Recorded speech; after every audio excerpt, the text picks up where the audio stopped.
This week's guest is the founder of Flow and Thrive. She works with other women to teach them about cyclical living. After her own battles with mental health and the struggle of being a working single mum, she was finally diagnosed with PMDD. She now supports other women on their journey to make sure that no one else has to go through it alone. Please welcome Kasi Reid. So, to introduce yourself a little bit, you are the founder of Flow and Thrive, and you have lived with PMDD for how many years? Gosh, 4 years now. 4 years, Okay. yeah. It was, I think a real pivotal was COVID that kind of forced like the kind of jolt of, I think Really? I think it was always lied fairly dormant, and Yeah. I would always have kind of PMS, but I think it was that trauma of sorts that COVID created, that really, that and together with working in, changing jobs and lots of different things. I Yeah. think there was lots of things that happened that then jolted me into it really coming to the surface. But yeah, sorry, 4 years it was, around 4 years. Okay, so for those that don't know, what is PMDD, just so everyone's on the same page? Yeah, so it stands for Premenstrual Dysphoric Disorder, and I don't like the saying of it's extreme PMS, but it is kind of, in layman's terms, it's very, very extreme PMS. Okay. But extreme in the sense of it is depression, it is anxiety. I personally never wanted to leave the house. It's suicidal ideation, genuinely feeling like the voices in your head are telling you that you are better off not here. Lots of kind of those. It's a mental health. It's actually now being classed as a mental health disorder. Okay. But it is very specific in when it flares up and when the kind of symptoms really come to the surface. Yeah. In that it's in the luteal phase of the menstrual cycle, so almost the second half of the menstrual cycle, on the run up to your period. That's when it kind of gets really bad. Yeah, so for people that aren't maybe as confident with the phases and the kind of cycle, it's that kind of week and a bit more. To 10 days, To 10 days before your period, before you're about to bleed in the last phase. Yes. That just sounds horrendous. And such extreme symptoms like suicidal ideation. Absolutely. And I imagine, I know a little bit about your story in terms of diagnosis, but I imagine it is unbelievably hard to get diagnosed. I mean, your story about how you got diagnosed it blows my mind. It's like, it's so inspiring and amazing, but at the same time boils my blood and is just so frustrating. Can you tell us a little bit about it? Yes, absolutely. So how it kind of happened with me is I was month on month just feeling like this is not right. It also tied into me getting a new job that was a completely different job in a completely different circumstance. I've always been in the corporate world, but I went from a fairly small organisation where it's very much like family. You could step in the door and be 100% you. Amazing directors. My best friend worked with me. Just absolutely amazing. To then a very large organisation where you were just a literal drop in the ocean of this huge machine. Okay. And learning a new job. So there was lots of things that were kind of happening at my life at the time. And I just thought, it's just change. It's just me feeling a little bit out of my comfort zone. I really thought that I've always been the kind of person, like, I want to be out of my comfort zone. It's good to be out of your comfort zone. So I just put it down to that. I just thought, you're just stressed. You are overthinking things because you've been in the same place for 4 years now, because the kind of role before that, and this is just new. So it's just, Yeah, you'll get used to it. Absolutely, it's a process. yeah, completely. And then it was just getting worse and worse and worse. And I was just, being the single mum that I am, just plodding on in life, having to be here, there and everywhere for everybody else. So I just felt like I was the employee and slogging over here. And then, that my laptop would close, and then it's like, mum started, and then it's like the 5 to 9 started, where it's like motherhood, and my son's knocking on my office going, oh, come and play with me. I'm like, okay, right, said to myself, go and do this now. So it was just constant. And then, very much feeling then, okay, I'm feeling really snappy. I have zero patience. My mind definitely manifested in no patience whatsoever with my son. And then I would snap, and then I would go into that absolute inner hating myself dialogue of like, you are awful, just feeling so guilty but just talking to myself horrifically. And this was going on for then months and months and months. And then it just was progressively getting worse. Then I would come on my period and it's like, oh yeah, I feel all right now. Like, this is fine. So it wasn't all the time. Absolutely. It was like 10 days of the month where I'd just be awful. And again, I didn't even really tie it up to my period. At first, I didn't associate the two together. Yeah. It was just like, I'm feeling really, really low, and then I don't. And when you're in that, and it genuinely is like a black mist, when you're in the kind of that, when the symptoms flare up. So then when you're out of it, it's like, oh my God, like life is life again. And it's almost like I would make sure I could get everything done just in case it happened again. Yeah. So I just never really almost tallied the two together. But then I had a really, really, really bad episode. And what it first started off with is my son just wouldn't get dressed. We needed to go to a friend's house because it was her daughter's birthday and they had a bouncy castle in the garden. And I was like, we've got to go, kid. We've got to go. We've got to go. Come on, you need to get dressed. We've got to go. We've got to go. And he was just being, I was going to say teenager, but we weren't even a teenager. It was about 6. Just being a child, just wouldn't get ready. A normal 6-year-old boy. Absolutely, yeah, just wouldn't help me. I'm like, oh my God, just please, hurry up, come on, let's get ready. And then I could it was like my blood was boiling. I was so angry. And I was like, why are you, Casey? Relax yourself, it's fine. Yeah. We'll just get to the party when we get to the party. But no matter what I was telling myself, it was just getting worse and worse and worse. And then I'd snap at him. And then I was like, just get in the car now, just get in the car. Yeah. And then I thought, I need to get in the car and I need to get to my friend's house because I can feel myself spiraling. I can feel and it was a very present feeling in my body. And I was like, this is getting worse. This is getting worse. Oh my God. And was it like, it was obviously like anger and frustration, but was it like anxiety as well? Like almost just like overwhelm? It was very much claustrophobia. I was getting in the house. I was I just need to get out of the house. I remember locking myself in our downstairs bathroom and just having like a pep talk. It's like, right, just get his shoes on. You're ready, get his shoes on, just get in the car and just get there. Because I knew that once I get to my friend's house, or even just in the car, I'd be okay. And I text my friend saying, I need to leave now, heads up, I'm feeling awful. And she was like, just get here.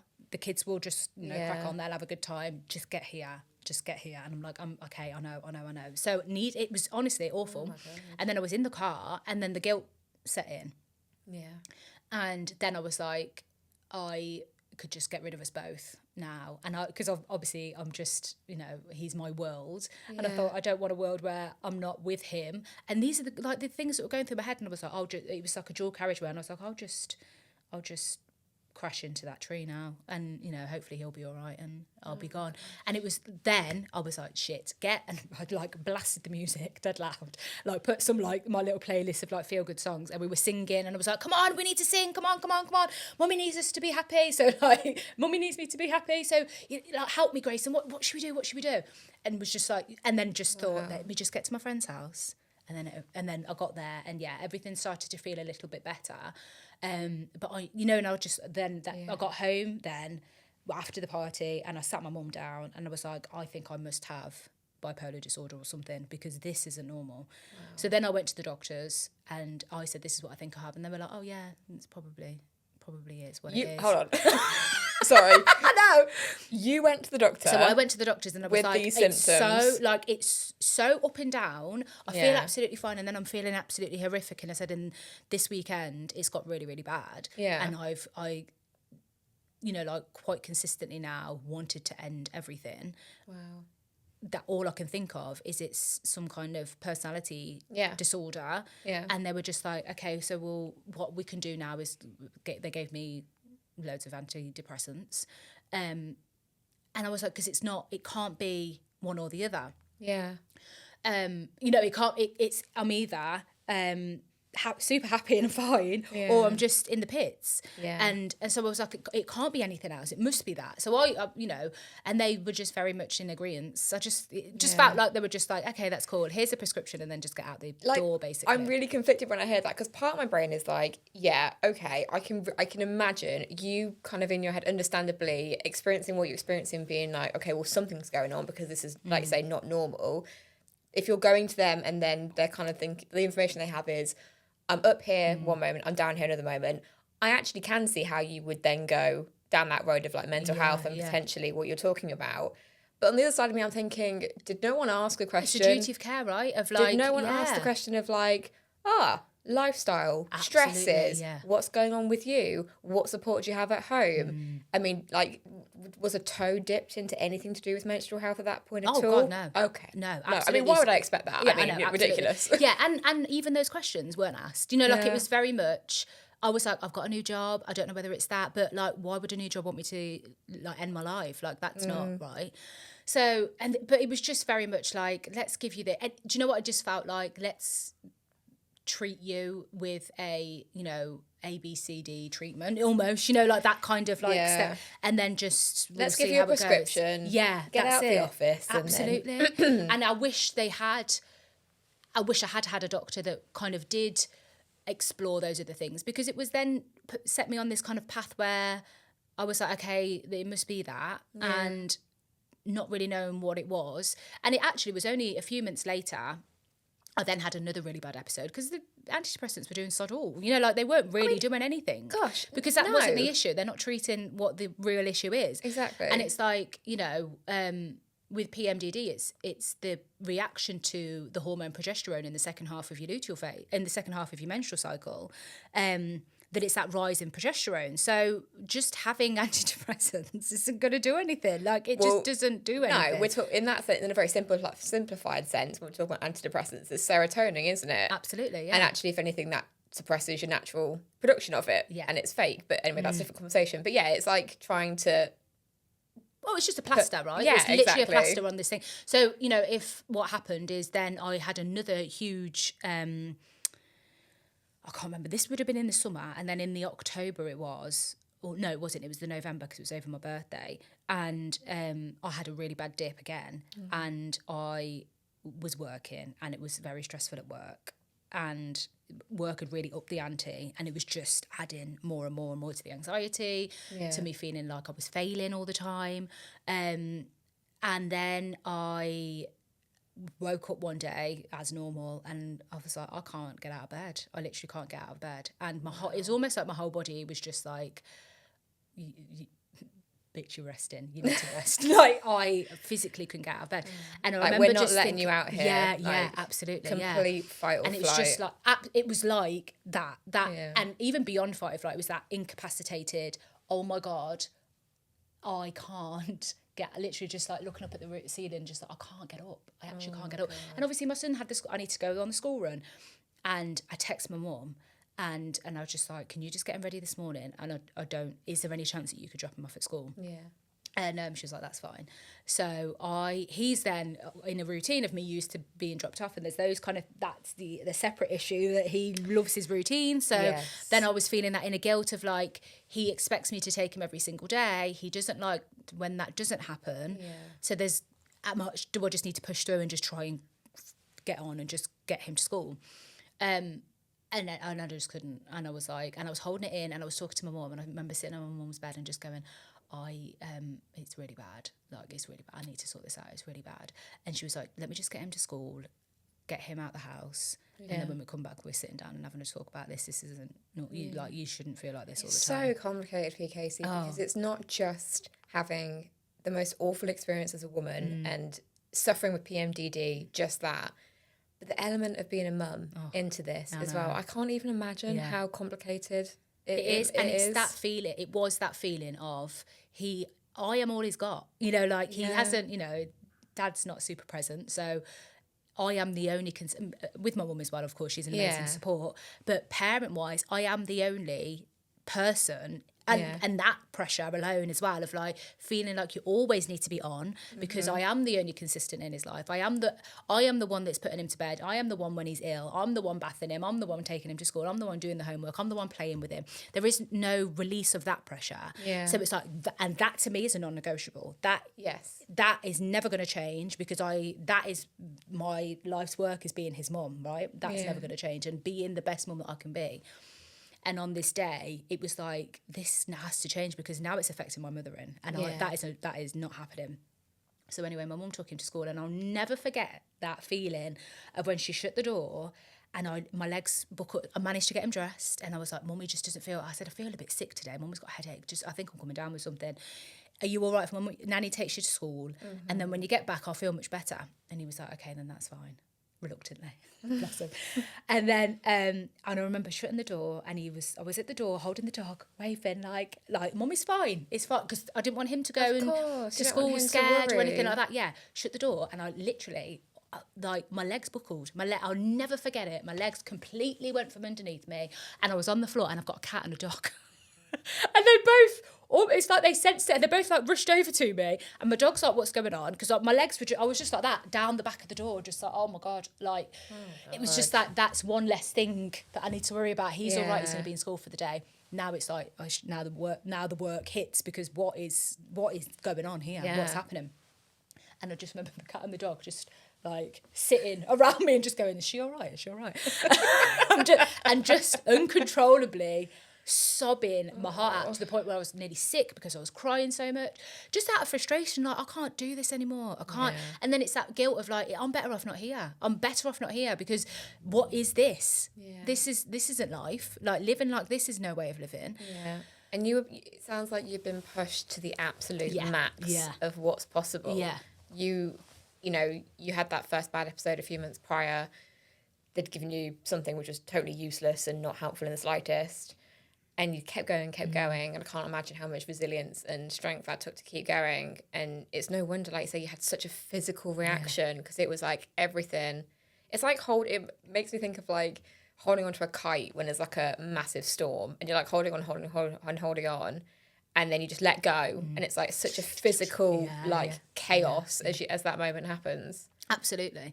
And it was scary. It was really scary, because then I'm thinking, oh my gosh, something, because at this point I had no idea what PMDD was. So it's like, I'm just like, okay, it is what it is. So then my mum came home, and we had a really big talk, and she was like, I'd always tracked my menstrual cycle anyway, but more so just because I'd got in the habit of it, and more so just to know when my period was. So I'd always tracked it, and she was like, just have a look. Because I don't know what made her say it, to be honest. I think she just said a flippant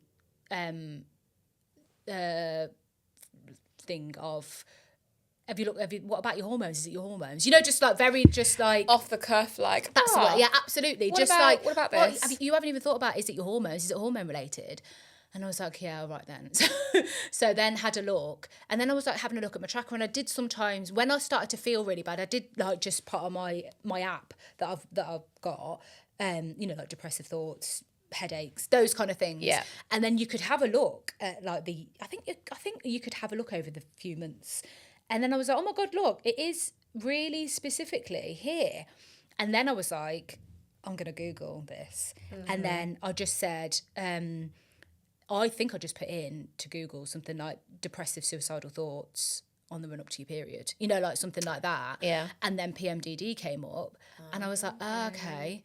And then when I looked at it, and it was like how to diagnose it, what is, do you experience 5 or more of these things? I was like, fucking hell, I'm experiencing all of them. Literally, that is it. Wow. So then that's when I started to go on the journey of, I was journaling everything. I was like, even if I just pop down a few words of how I'm feeling day to day, tally that up with my menstrual cycle, and then see what happens, because I love journaling anyway. But there was no, like, I was journaling 3 pages every single day, so it was like not easy enough for me to just scan through, like months and months at a time. So I thought, what I'm going to do going forward is have a separate book, because the ADHD in me loves a book for everything. So I had a separate notebook, and it literally just had the day, and it had the day that I looked on my tracker, my cycle tracker, what day I was, and how, just literally 2 or 3 words: happy, sad, depressed, headache, like just a few words, like key emotional descriptions. That would just be really easy for me to pinpoint. That's there. And so I did that.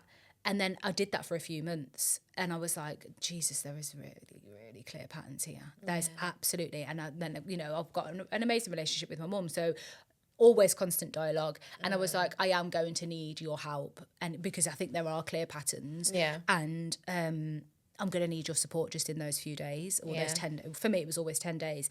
In those 10 days, is it all right if a couple of times you put him to bed so I can stay downstairs for a little bit longer? Like my bedtime's not really early, because what was happening is I was absolutely exhausted, then tried to go to sleep, and I was wired. So not only am I feeling all these kind of, you know, mental health conditions in the sense of depression, anxiety, suicidal ideation, all this kind of thing, then I also couldn't sleep. So I was just absolutely exhausted. To add insult to Absolutely, injury. yeah. So that is also a symptom of that you don't have proper sleep. So what I was just saying to Mum was like, I need to have a routine. I need to have a bedtime routine. I need to lean on, you know, like all the things that I would in my, you know, I've got a very holistic background with holistic health and natural remedies in the sense of aromatherapy and pure, you know, like natural oils, salts and all those kind of things. And I was like, I just need to create a bit of a bedtime routine for myself to try and see if that helps me go to sleep. You know, like having a nice soak in the bath for 20 minutes before I go to bed. Yeah. Utilising my essential oils that I've always used for everything. You know, like leaning on that a little bit more. And I need to, and let me see if there's patterns for this, but along the way support myself and making sure I'm supporting myself, because next time I go into that doctor, I'm going to know, I'm going to feel super confident in going in there and being able to advocate for myself. And I think for all the women that are listening to this as well, I think it's really important to like really shine a spotlight on that, because the fact that you were already so informed and you were already doing so much prep, like the prep you did to track and everything you've just talked about is like insane. It like internally just makes me really happy, because I love like tracking and a book and everything you've talked about. I'm like, I just love everything that you did, because that was amazing. And this was before the point where you're fully in the system. Absolutely, and you were even trying for help. You were already thinking, okay, well, this is me taking control and I'm going to do all this prep work before you even went to the doctor. Yeah. And that just shows, I think, especially for young girls that are potentially going through something right now, it's such a good lesson to do the prep and do it for you. Absolutely, and that's it. And I think that we can't expect. And I think that there's also that element of I've never really been a person that goes to the doctor. So if I'm ill, I'd have to really be on death's door as a kind of general illness. Even my son never goes to the doctor, because we just always try and sort it out between ourselves. You know, like he's had a cold for ages, and I'm like, right, get into the bathroom and you need to steam yourself, or you need to steam your face. You know, like that's the kind of thing. And then, you know, like if it's really bad and if it continues to be really bad, then we'll go to the doctors. But let's try and sort this out ourselves first. So I've always been that kind of person anyway. But then after I'd almost been dismissed and I was like, I don't want to be prescribed antidepressants again. Yeah. And I don't want to just go down that road, because I just knew that wasn't meant for me because of, you know, everything else that had happened. So it's like, I do want to fully equip myself when I go in there. And, you know, like, and I took my mum and, you know, like then the next time when I did go to the doctors, I was like, right, this is my journal with everything. This is my menstrual cycle tracker. There's really clear things. I've done my own research. There's something called PMDD that I think that I have got, but I don't know. At that point, I didn't really know how I could be supported once I'd almost had that diagnosis. So when I went then to the doctors, they were like, oh, okay. And I remember him Googling it, getting his computer up, and he was like, typed it all in. He was like, oh, right, yeah. And actually, you came to us, didn't you, not long ago about that before? And he was like, that makes sense. I'm like, yeah, exactly. Like, I think. And did you have the same male doctor? No, it was a different one. Oh, okay, no, it's a different person. One. Yeah, so I just kind of go and see whoever I need to see when I go to the doctors. And I was like, yeah, this happened in the summer. This is happening again now. I've tracked for a while. And I am convinced that this is what it is. And then he did his thing. Well, I don't know if they got access to whatever they've got access to, their medical online dictionary probably. And then he was like, oh, okay, yeah, that's fine. I was like, so is that what you think it is? And he was like, yeah. Like, but there's no proper test. That's the unfortunate thing about PMDD is there's no like, I think you can have hormone tests, but it is more so that if you tick certain amount of boxes, and if it is, you've done the work in the sense of that it is very isolated to a certain stage in your cycle, then it's like you have got it. But there's no like hormone test. I think you can have progesterone tests, but it is very specific when you have to have it in your cycle, because it doesn't make sense, because, you know, there's no point having it in the first half of your cycle because there's no minimal progesterone present anyway. It won't tell you anything. Absolutely, It would suggest, if anything, that you haven't got PMDD. Yeah. So, sorry, rewind. The first time I went, I'd had loads of blood tests. I'd had hormone tests. But everything came back fine. But then obviously I didn't know then. But then looking back, it was like, yeah, probably because you were testing when, I don't know, I was maybe in my follicular phase or my ovulatory phase. So it wouldn't have shown probably wouldn't have shown minimal progesterone anyway. Like all of my, and the thing is that with PMDD, it's not a level thing. It's not a hormone level or like a Yeah. hormone imbalance. It's the body's reaction to Progesterone. the changes in hormones. Yeah. Yeah. So it's what are you looking for? You know, like, and Yeah. you probably don't even know what you're looking for anyway. So it is more so, are these symptoms present in this time frame? Yeah. Okay, you've got it. So that was that. And I was like, okay, so what are my options then? Okay. Now we've established this, what are the options? And he said, according to the website page I'm looking at right now, the options are more antidepressants. Or if the last ones didn't work, we could try different ones. You can try anti-anxiety medication as well, so you could have both. I was like, okay. Oh, what a cocktail. Brilliant. Absolutely, I know. Or a hysterectomy. And I was like, oh my God, I'm like early 30s at this point. I was like, I don't want a hysterectomy. I was like, who knows if I meet someone and I want more kids? Like, there's no... Hysterectomy? Yeah. I know. So I was like, okay. I said, well, and my mum was there. She was like, well, that's not an option. You've got to love mums. I've taken my mum to every single appointment, and I will continue to, and she will come like for the rest of my life if I want to. She is amazing, but thank God for strong mums, because it sounds like very similar to yours. She is absolutely that person that when I was dismissed, especially early on with male doctors, that she'd be like, well, I don't think that's right, or well, I don't think you've looked at that very much, or like, oh, maybe you should review that. And Well, I'm the like, first time thanks, I came Mum. back and it was like, me and the doctor think I've got bipolar disorder. She was like, you're bloody stupid, you haven't got that. And I was like, she was like, but Casey, you're fine most of the time. Like, bipolar disorder wouldn't just be specific times all the time. Yeah. And then it was like, oh, okay. She was like, it's not bipolar disorder. And then that's kind of when the more and more we looked, she was like, it's your bloody, I bet it's your hormones. I bet it's something to do with your hormones. Yeah. So she was like, wow, no, you're not having a hysterectomy. That's not an option. It's okay. Thanks, Mum. And then he prescribed anti-anxiety medication and another type of antidepressants. And she was like, are you going to get the prescription? I was like, I don't think I am. And she was like, why? And I said, because I just don't think that is the answer. There's something in me that doesn't feel like that's the answer. That gut instinct? Yeah, that's it. And I was like, I said, the thing is, because I said then, so when shall I take them? Shall I just take them when I'm feeling really low? Yeah. And he was like, no, because then they won't get in your system quick enough. You need to just take them all the time. And I was like, but what? Like, not the antidepressants, not the anti-anxiety. He said you can when you have particularly bad flare-ups. And I was like, but I feel, and I know what antidepressants do. They literally numb you. They just, like, I feel like there's absolutely, I would never be anti-medication. And if it's your journey and if it's something that, that feels like it's worth it working for you, but I just knew that I felt absolutely amazing. Yeah. And all those other times, and that would affect that. Yeah. And that felt really frustrating. So it's like you're making everything bland and numb. Absolutely, yeah. Just because of those 10 days. Just because of a small period. Yeah. Which then completely ruins your quality of life. Absolutely. Almost the majority, or at least half of the month. Which just is insane. Yeah. So I kind of had that conversation with my mum, and she was like, okay, so if that's not an option, what are you thinking? And I was like, well, I don't know. But then what ended up happening with me in the early days is I went on this absolute obsession of fixing myself. So I would try. Oh, I know that feeling. Yeah. I've So it been was there. like, I didn't want to take the antidepressants, but I still needed to fix myself. And it was that thing of, this is inherently my fault. Oh, yeah. And it was that mind frame of like, this is my fault and I can fix this if I do X, Y, and Z. So I went down the route of Reiki, hypnotherapy, RTT, CBT, loads of different things. And it was like, it was fine, but that wasn't the problem. It wasn't the problem, because actually looking back and again on reflection, I was still very much living in a very masculine way. I was working every single day. I was giving to work. I was giving to my son. I was giving to friends, and leaving absolutely nothing left for me. So it's like, of course you're going to still feel those symptoms every single month, because you're living like every single day is the same, and it's not. Yeah.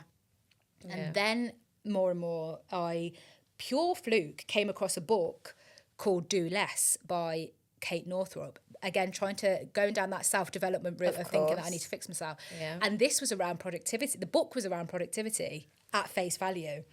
And then it's not until I started reading more about it, what it underpinned all of it was cyclical living. Oh, wow. So in the book, it's about, it's very much about energy and how you give it's like a time management book. And why I liked that is because I was still very much living in a masculine world, and I needed to get shit done, right? I needed to get stuff done. So I was working every single day, and I needed that to be productive because I had this boss and I had people were watching over me and going, this needs to be done, and you need a monthly salary, absolutely, and you have bills and to there's pay. safety within that, right? And I get that there's, you know, like, again, now on reflection, doing all the nervous system work that I've done, there was very much safety, and there's a regular wage coming in. It's a good wage. We can go on holiday, we can have good Christmases, we can have good birthdays, whatever my son wants. Being, again, the single parent that I am, having no financial help at all, I need to, this bit over here is a non-negotiable because bills need to be paid, my child needs to be fed, do you know what I mean? And all of his things that he wants as well, and the activities that he wants to do. And just the way of life that I want him to have, that's a non-negotiable, so I need to be productive. I need to still be able to do things. So I was always looking for, like, productivity things and how to get stuff done, and, you know, but Half the time. absolutely, yeah, but still in a way that was, because she was very much on the book, it was like, for working mums, I think, was it working mums, or was it for, like, ambitious mums and women? And I was like, oh my God, this is me. Because I was always really ambitious and I do want a really good life, right? So read it. And then when I was reading it, I was like, clutched my pearls. And I was like, what the heck is this that she's talking about? What? We've got 4 phases. And obviously I knew now, obviously, about the 4 phases because I'd done a bit of research following the PMDD thing, that research, but still very minimal. Surface level, and like just more so in the fact that I almost wanted a name for this thing that I was experiencing, like that. Just there was ease with that as well, that felt like it wasn't just me going crazy, because that's what I did feel like for a very long time. I'm absolutely loopy. So then I read that book and I was like, oh my God, this is like changed my life. And then obviously I was like, I think once you get that book, some people, it's the Wild Power book, isn't it? That's like by Alexandra Pope and Shani. And then I kind of went on this whole journey of like, I need to live cyclically, and let's just see what this is. And I need to manage my time in a certain way, and I need to manage my energy, and I need to carve those bits of time out for me. And just really went down this rabbit hole. But it was like, I just felt like, oh my God, this is sinking in a way that nothing ever has before. And it's solely this woman speaking to me, and I feel like she's speaking to my soul. Do you know what I mean? And then I kind of went down a bit of a rabbit hole of like goddess work and all that kind of thing. But just feminine, living in a more feminine way. Yeah. And I think it can feel really woo-woo for people. And it can feel really hard to go, oh, just very dismissive. But at its core, this shit isn't going anywhere. We all are cyclical beings. Well, it is going somewhere eventually when we go to menopause. But even then, we are cyclical beings. And she talks about that linear energy that males have, and that circadian rhythm that they have, and that 24-hour thing that they reset every bloody night. They're so lucky that they just reset when they go to sleep and wake up the next day. And I know. Yet we are this infradian frigging roller coaster rhythm that is like up and down, and it's like, oh, we have a peak here, and it's like that cycle that a man goes through in 24 hours, we go through it in 28-ish days. Are you absolutely crazy? I mean, when you compare 24 hours to 28 days, it is a miracle that we actually ever live together, stay together. Like Charlie, my partner, I love him to pieces, but it's infuriating because he's such a morning person. And he can guarantee every single day at 7 a.m, he's like, I'm ready for the day. Like, come on, let's go. Me and Luteal, I'm like, no, thank you. I'm not present. I'm not here. Absolutely. I am not engaging with this positivity for today. And when I read that, and then I'm going into work now and looking at my male colleagues going, so when I was comparing myself to you a few months ago, that makes sense. That makes complete sense why you and I aren't the same. And we can never be the same. Absolutely. And yet I was trying to be like you. And when, like that meeting absolutely infuriated me, but it just washed off you like Teflon. What? How is that fair? But now I get it. And it just was like I was in this like cocoon, and just someone cracked it open. I was like, oh my God, I've seen the world in a different way. And it's like, no wonder you're feeling the way you're feeling. No wonder, because you are literally living as if you have a 24-hour cycle, but you don't. Like I was waking up every single day mad and absolutely punishing myself and absolutely talking to myself like I was rubbish because I wasn't feeling like my male colleagues were. And like, it was just so frustrating. And it would always just feel like I was just walking through sludge all the time, every day, going into work and like, oh my God, like I feel horrific. I've actually got nothing left to give. And then, you know, or if I'm, and I'll just, you know, I'll just crack on and, you know, kind of get on with it. But then what the repercussions of that is that I've got nothing left to give to my son in the evening. And that was just, you know, awful as well. So yeah, then I kind of moved into a more cyclical way of living, and we are now probably 2 years later, and I was still experiencing symptoms, but it was almost like then they'd be staggered. So then it would be every other month, and then it would be every couple of months. Oh, wow. Purely because I was just introducing boundaries. First of all, was huge for me. Yeah. And saying no when I needed to say no. Okay. But really living according to, first of all, it was like what the book said, and okay, does that work for me? And then I just went again into a bit of a rabbit hole of journaling every day of like, how does my body feel right now? Like, so I would journal in the morning of how do I feel right now, and what is my body saying to me, and then acting accordingly. And I think that's where I started feeling that connection again. And then the voice got louder, but at first it was quite difficult, like even hearing that. But then after a while it was like, oh, okay. So right now, today, they're going to get what they get out of me. It is, you know, with work. And, you know, like, and I'm going to have an early night tonight, and I'm going to ask my mum if she can do the bedtime routine so I can decompress a little bit more after work. And then, you know, and doing that consistently, it's been now nearly, it was last March, I was signed off work again, last March. Okay. For 2 weeks, or 2 or 3 weeks, I think it was, because I had a really bad flare up. And then after that, again, the symptoms were just very few and far between after that. So it's basically almost a year then. Absolutely, yeah. And now, I can't remember. Genuinely can't remember the last time I've had those symptoms. Absolutely experienced sometimes a bit of snappiness on the run up to my period. But, oh my goodness, I'm in my luteal phase. And I just think that says everything, because I wouldn't have left the house. I wouldn't have left the house barely for 10 days. I would have done what I needed to do, in the sense I would have done the school run. Yeah. If my son wanted to go out to the park, I would purely because I'd had to. Yeah. But yeah, very minimal leaving the house. Yeah. So me being here right now is genuine testament of like the work, you know, what the work does, because I wouldn't have been able to barely get out of bed. It's proof, isn't it? Yeah, it's like absolutely. hard concrete proof. And I think cyclical living just sounds absolutely incredible. So obviously I know we can't explain everything in every single detail, and that's why we have you on, and all your details will be in the description so people go and learn more about you. But just as a taste for the girls listening about cyclical living, can you give some examples of maybe, when we talk about the 4 different phases, what you may or may not do in accordance to that kind of rhythm? Yeah, so we have 4 phases of the menstrual cycle. And as an example, what tends to happen when you're on your period is that all of your hormone levels are fairly low. So energy then tends to be low. So this is the perfect time. What cyclical living is comparing the 4 different phases to a season in nature. Yeah. So it was a idea that was coined by Alexandra Pope. And she just said, if we reflect the energy of nature as we go through the 4 phases of our menstrual cycle, we will feel so much better. Okay. So again, very high level. When you're on your period, when you're bleeding, that is the equivalent of your inner winter. So the whole idea is to mirror winter. So it's about hibernation mode. It's about going inwards. It's about resting. It's about giving your body what you need, nourishment. Just all about going slow and being gentle with yourself. And then as we move into the follicular phase, that's the equivalent of the inner spring. So again, I think spring is new beginnings, you know, the buds are starting to flower. It's kind of where we're starting to go into now. Absolutely. Thinking everything feels so much easier. Outside, thinking about this weekend, we had a bit of sun. Absolutely. It's not full pelt movement, but we start to have some like outside time and kind of wanting to do a bit more in the fresh air. Yeah, absolutely. We don't feel like, oh my God, it's holiday time. Blah, blah, blah. We just feel like, oh my God, I'm going to go for a nice gentle walk. That's what, you know, like it's that natural pull of more action. You know, like, okay, so we're going to start to sneak into a bit more of an action phase.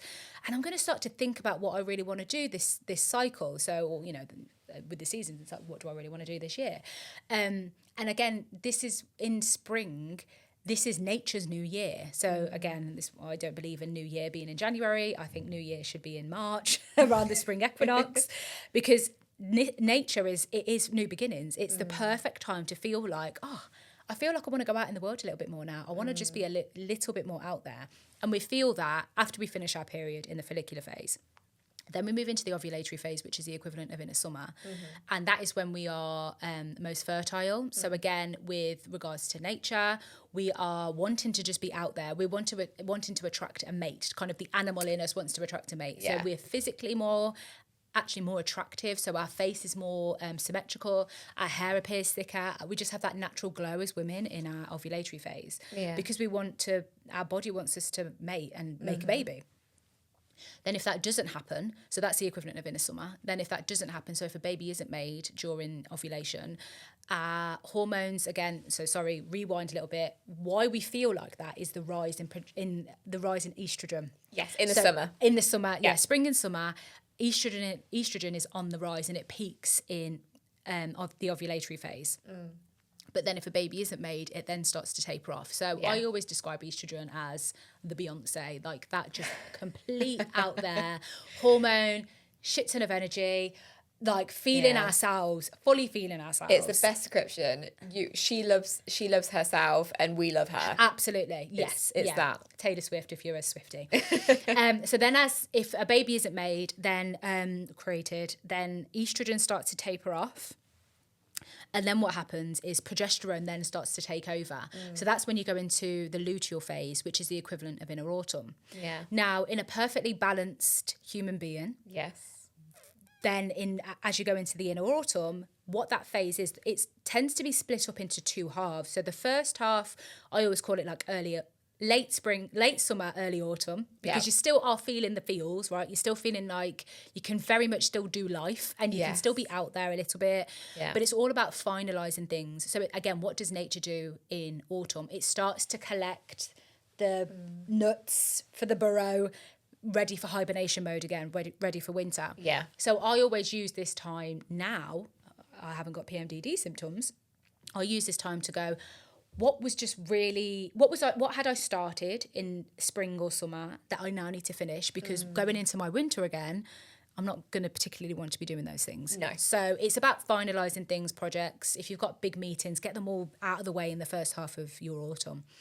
Then in your second half, it's almost like you're in the depths of autumn and you are feeling very reflective. So again, mirroring nature, it's just about finishing things off and going, okay, have I got everything that I need now to nourish myself into winter? Because in winter, I'm not going to particularly want to be doing things. Yeah.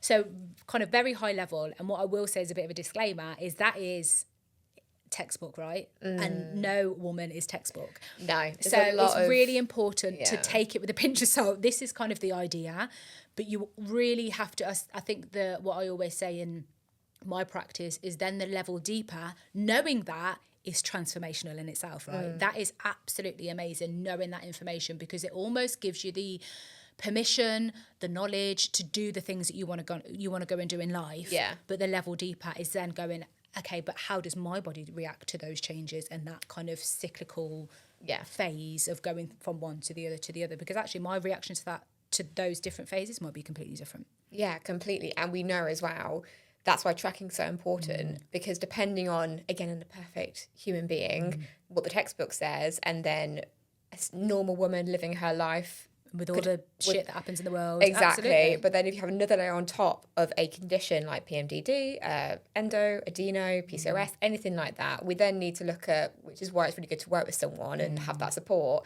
You need to look at like, well, how long actually is my follicular phase? Because it's kind of a standardization, but that can be longer or shorter, and my luteal and all that kind of stuff comes into it. Yeah. And obviously all the girls listening don't need to stress about that. Like, don't panic right now when we say that. Just focus on, like you've just given, that surface level, those different seasons of the year, because that's such a beautiful way to describe it as well, and it's easy to follow. That's what I like. It goes in a cycle, doesn't it? It's literally what it is. And it's I think as long as you know day one is your period, you're in winter. As soon as you finish winter, you're in spring. So as soon as you finish your period, technically you're in spring. Now you always have transition days that might make you feel a little bit like I'm not quite in spring yet, I'm not quite in summer yet, but at its core, it's a beautiful way of just going, and for me, what it was is it gave me permission, because the only other time that I gave myself permission to rest is if I was ill. So, you know, like it gave me permission to rest, gave me permission to go, right, this is where I'm at right now. It's okay to ask for help. It's okay to implement boundaries. It's okay to say no. I'm not always pushing through.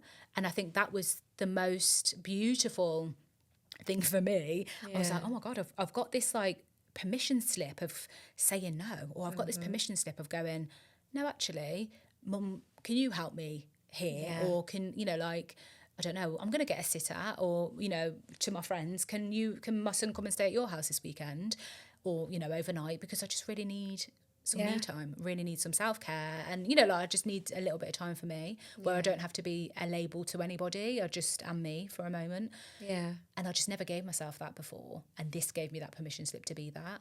And I know it's ridiculous that we need one even, but we do, don't we? Unfortunately, as women, we just give so much to other people. We do. And actually, if a permission slip, like you were talking about before, sometimes a label of a diagnosis gives you that. Sometimes, like you say, learning about cyclical living gives you that.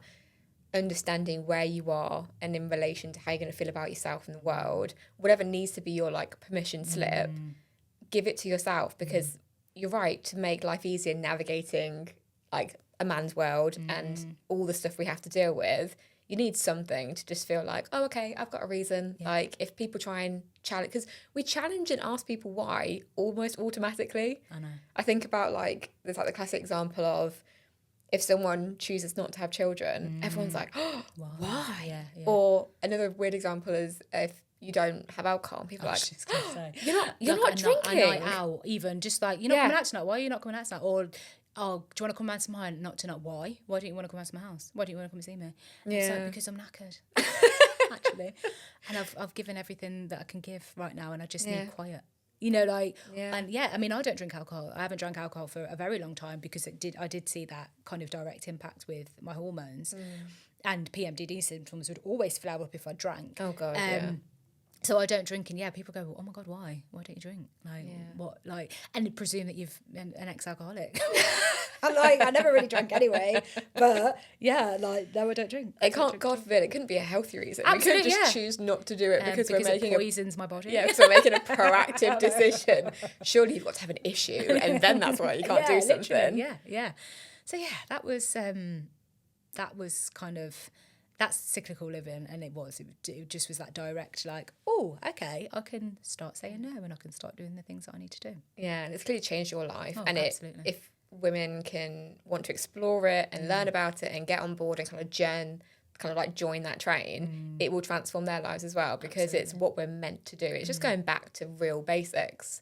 We're not actually inventing anything new. We're almost going backwards and going, well, this evolutionary, this is what it's always been. This is what our village used to do. This is what, like, this is what the women used to do in their village. And it was like, and I read this book once, it was kind of around goddesses and everything, and what they were saying is that what tended to happen is, people, they say, don't they, that when they're together, they tend to come on their period a lot, but kind of before, and that is, I think there's lots of conflicting advice whether that is true or not, but what this book was saying was that actually in villages many years ago, before we had artificial lighting and all that kind of thing, it's like half would bleed when the other half were actually in their more outward phases, so they could take over. So like, and they would look after the children, and they would manage, they would kind of manage the village, while the others could go into the red tent and relax and learn and go in that journey from their elders. And it's like, oh my God, what a beautiful, imagine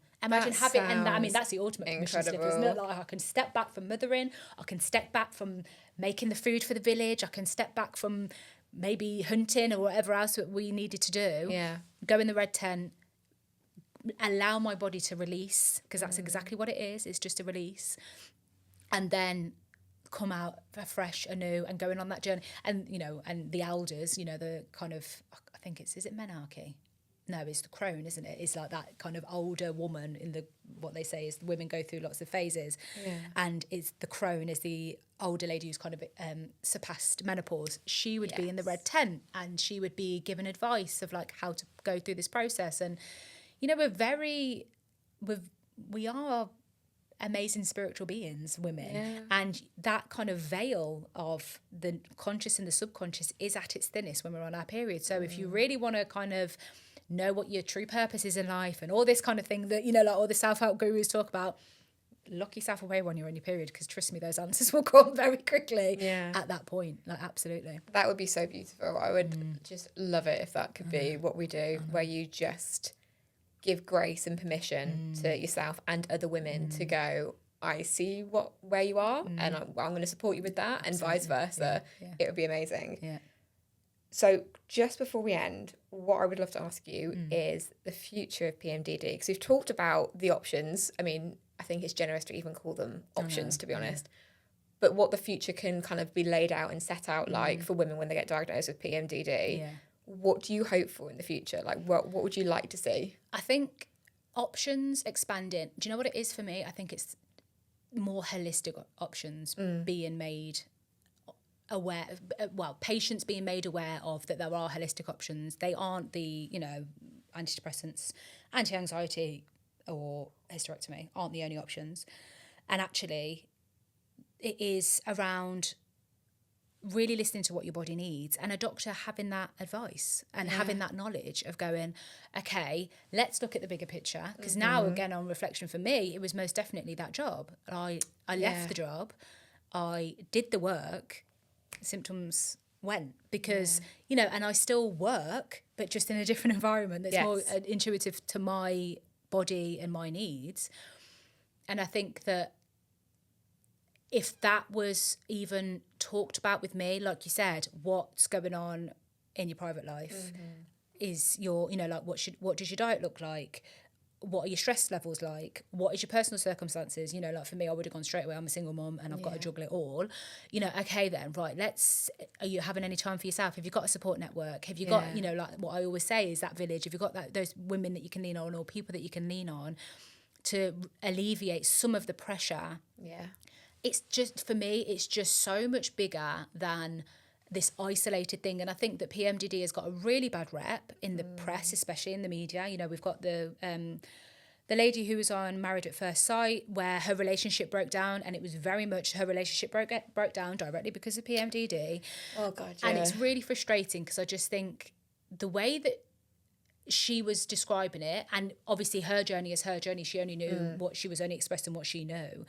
But it was very much like, I have PMDD, he can't handle that, therefore we have to split up. And I just kept looking at the TV like, oh my gosh, like, this is so frustrating, because no, it's not. Yeah. It's absolutely not. Like, A, first of all, he needs to be more supportive. And B, you are literally, I can see that it's like you've just given up. Yeah. And I remember seeing, when I first was diagnosed, I remember looking on TikTok and this woman was going, you know, it's great having a diagnosis, but it just now feels like it's a ticking time bomb. And then I was like, it might be for you, but I refuse for it to be a ticking time bomb for me. Oh, yeah, in the sense I agree of like, with it's like that. that countdown clock. And that's what they say about PMDD, is that it's the only mental health disorder condition that you know exactly when it's going to come in. Yeah. So it's like, but that's a positive as well, right? Because then you can It's prepare for it. It's an opportunity, right? Absolutely, yeah. You can prepare for it. And I just think that it feels like it's a almost like a diagnosis where it's like, here's your diagnosis and crack on, because See you there's later. zero support out there.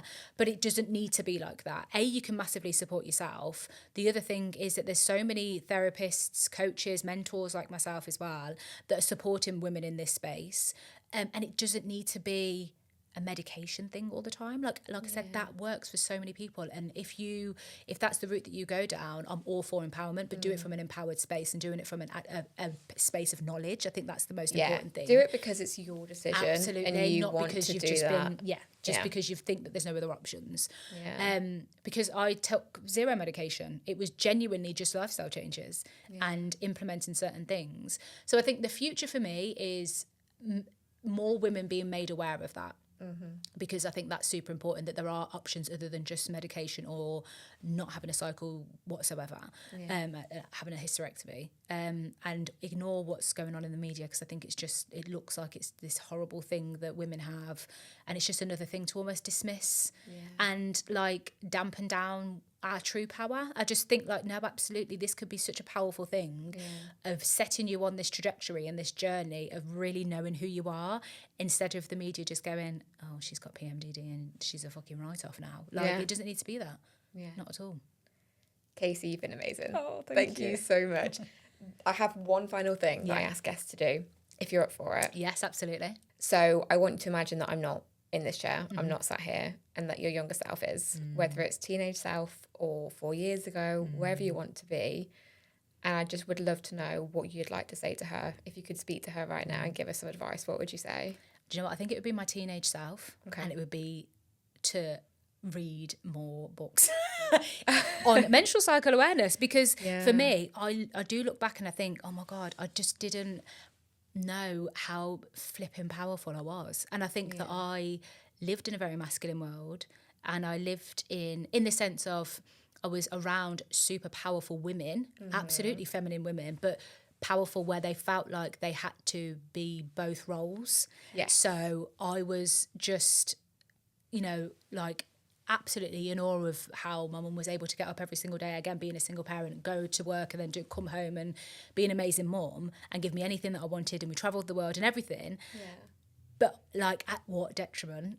And I think that if I'd have known this knowledge earlier on, the decisions that I would have made, the relationships that I would not have got into, the things that I wouldn't have exposed myself to, because I just think that I felt like I was just this little kind of person that needed to maybe be saved. And so and it's like, no, like now I just feel so much more empowered. I feel so much stronger.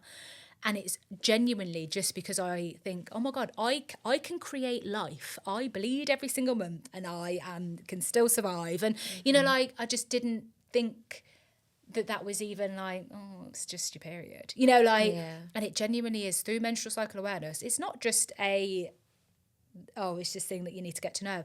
This shit saved my life. Like, I don't know where I would be. So if I'd known that earlier on, A, I would have implemented more boundaries, and B, I wouldn't have put myself in certain situations where I exposed myself to having to live like a man in a way, and give and give and give until I had nothing physically left where I can't even get out of my own bed. Do you know what I mean? And I'm looking at the, like the ceiling in my bedroom, like, oh my God, what the hell is going on in my body? Yeah. If I just implemented little things earlier on, and again, for me, it was always, I needed the permission to be whatever it was. For me, I used to love being ill. I used to love getting a cold because it was like, oh, I've got a cold now. I can permission. I can chill. I can ask for help. Yeah, because I've got a cold. There's a direct. Do you know what I mean? It's ridiculous, absolutely ridiculous. But that was the only way that I knew how to live. Yeah. So having this knowledge, I would have been here, but a lot earlier on, definitely. Yeah. Amazing. Thank you so much. You've been incredible. Thank you. I loved our girl chat this week. Thank you so much for listening. If you enjoyed today's episode, then don't forget to hit the follow button wherever you're listening. To find out more about us or today's guest, then head to the show notes. Until next time, I'm Alexandra, and remember, it's not just a period.